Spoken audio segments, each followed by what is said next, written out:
Hello, ladies and gentlemen. My name is James Duggan with IGN, and I'm here with Sean Finnegan. Hello. And we are playing CounterStrike. Why are we playing CounterStrike, Sean? Because CounterStrike is awesome. It is awesome. I've seen all my friends playing it recently, so I wanted to bring Sean in here, who is a legendary eagle, to kind of ask him the question, why is CounterStrike so popular again? When really, and I'm gonna put it completely bluntly, and this is a personal opinion, but when Counter-Strike Global Offensive came out, nobody cared. Yeah, Counter-Strike is one of those games that has a really dedicated and rabid fan base because of its success during the 1.6 era. But you've seen a resurgence because really the game has evolved quite a bit since the game launched, and part of that is just how much Valve has really paid attention to all the different features that have really sort of made it more accessible to people who want to get into Counter-Strike. Because it is an awesome game, and I've gone on record saying like multiple times that for me, Counter-Strike is the greatest competitive first-person shooter out there. All right, well, let's talk about the most overt and kind of tangible of the biggest updates for somebody who hasn't played the game in a long time, and that is what you're looking at right now, the weapon skins. The skins, for me, as somebody who started video gaming by playing Diablo 2 and has always been all about trading, I think trading can be a totally negative experience, but for the most part, trading and getting involved in a marketplace and seeing what's of value and what's not, and kind of like pulling one over on people or just making an honest trade is a really cool way to interact with another player. Absolutely. And that's something that is now integrated with the skin community. Is like there are a lot of people out there who don't really play competitively, but they make and trade skins, and that's kind of how they roll. This is my favorite skin right now. It's basically new. This is the Cyrex M4A1S. I love the look of this. It's beautiful, Sean. It is very cool, right? And then I have my knife, which is another like prized possession of mine. Knives are really expensive, so this one is kind of a little worn out. You can see. Oh, hello. Did you? Can I ask you how you acquired that knife? This one I actually unboxed. Wow. I was very, very lucky. Gambling. Yeah, it can be a little bit of a crapshoot when you're opening boxes, and I was a little bit apprehensive about spending. Once you acquire a box either via a drop or when you buy it on the marketplace, you have to spend an extra $2.50 to buy a key that opens the box, and I was a little apprehensive about that because I don't like these mechanics, even if they're cosmetic, because to me they don't impact the gameplay, so I'm really not interested. But once I got a couple of really cool looking skins, I changed my mind completely, and now I'm all about them. Yeah, and the other thing that, for those of you who don't play, like $2.50 gets you a pretty good gun on the marketplace that you know you're getting.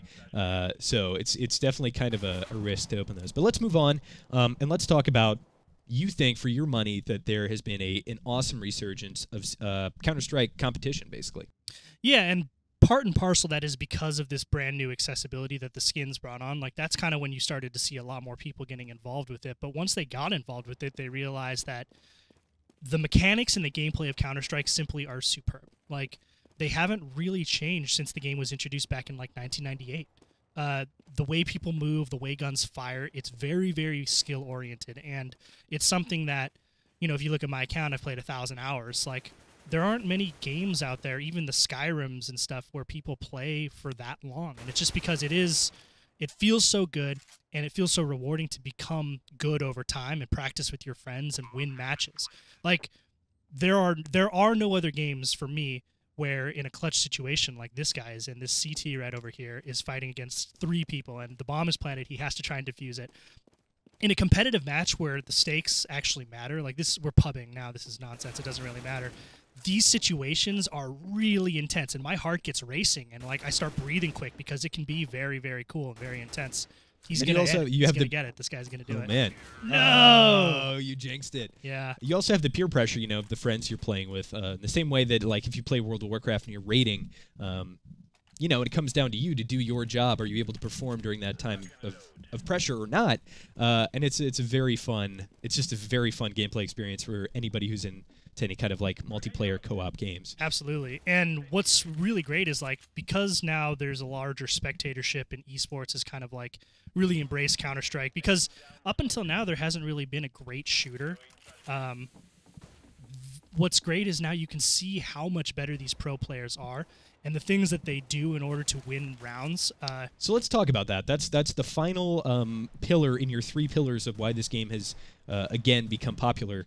And it's you told me sound gameplay mechanics, and I agree with you that the mechanics are very sound. But can you explain to me what you mean when you say there hasn't been another great shooter, and why is Counter-Strike so much better? Is the metric that somebody who's played it for 1,000 hours is like noticeably much better than people who are just starting, or is it something more ethereal? What do you think?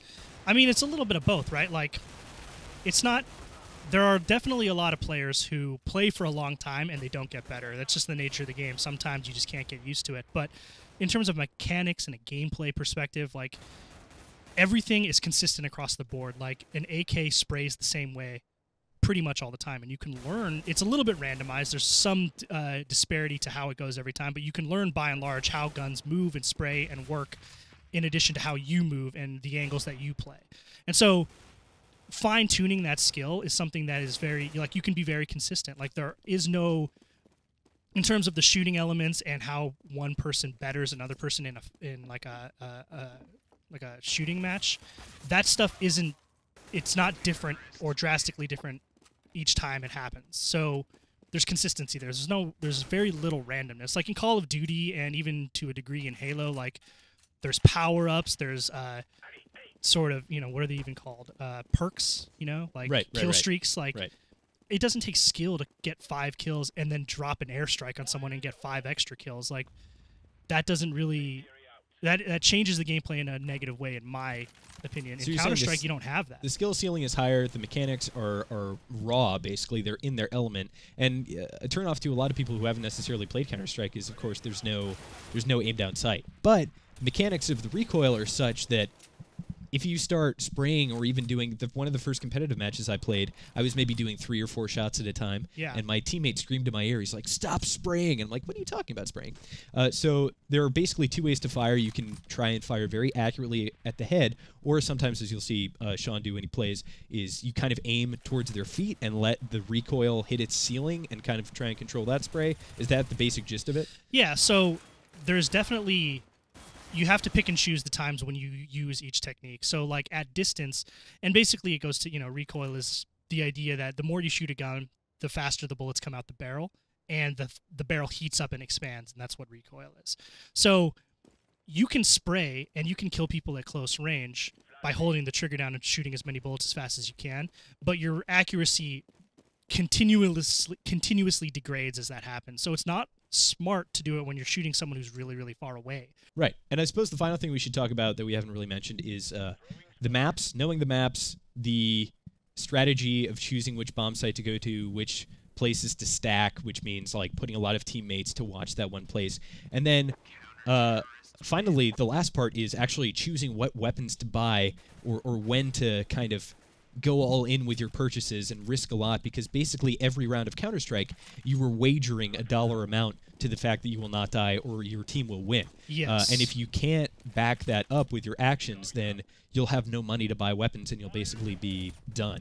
Yeah, one of the big problems that a lot of people have when they first jump into competitive is getting into a point where all of their teammates are buying and saving on the same rounds. Because, yeah, managing your economy is a big part of being able to stand toe-to-toe with with the opposition. That and, making sure you're not playing too aggressively. Like, you see me kind of going back and forth between points here, and that's because these terrorists don't really want to push. And that's fine. That's how they should play, actually. But in a pub, it makes for not that interesting footage. The competitive game it's a lot different than pubbing, and pubbing is a really good way to, like, fine-tune your aim. But when it comes to managing your economy and stuff, they're just things that you don't necessarily have to do. Like, armor doesn't cost anything in non-competitive play like we're playing right now, where it would if you were in a competitive match, so that's something that you have to factor in. All right, so very last thing I promise, what would you say to players, 2 different players? First of all, the player who's played Counter-Strike 1.6, who's played Source, who enjoyed them, but hasn't necessarily checked out CSGO. And the second player is somebody who's never played Counter-Strike. What would you say to those 2 different players? Would you recommend this? Absolutely. I would recommend Counter-Strike to anyone who thinks shooters are fun to play. It's a very different beast than any other shooter, than even your Halos and certainly your Call of Duties. It is not the type of game where you can lone wolf it and expect to be pretty good. Like, unless you're Cal I, or which is right. Unless you're a pro player, you can't just run around, or you have incredibly good aim. You can't just run around and, by virtue of being better than people, just destroy everyone and win the games for your team.